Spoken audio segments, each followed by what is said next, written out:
Hello guys! Ngayon tuturuan ko kayo kung paano mag-restore ng mga deleted posts sa Facebook. Una, pumunta ng Facebook app.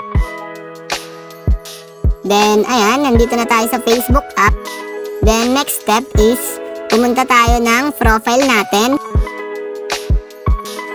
Ayan, kung makikita nyo yung bilog sa left side. Ayan, nandito na tayo sa profile natin. Then, ayan, kapag nandito na tayo, makikita nyo yung 3 dots. Pindutin nyo lang sa katabi ng edit profile. Ayan, then nandito na tayo sa profile settings. Kapag nandito na tayo, mababasa nyo naman yung archive. Pindutin nyo lang. Then, ayan, nandito na tayo sa archive.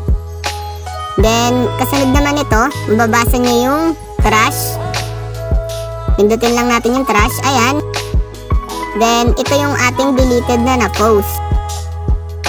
Then, pindutin nyo lang yung deleted na natin na post. Ayan, pindutin nyo lang yung deleted na post. Then, kapag napindut nyo na, ayan, mababasa nyo sa baba, sa parting baba yung restore. Then, pindutin nyo lang yung restore. Ayan, restore to profile daw. Then, pindutin nyo, restore. Huwag yung cancel. Kasi hindi siya mare-restore. Then, ayan, napindot na natin yung restore.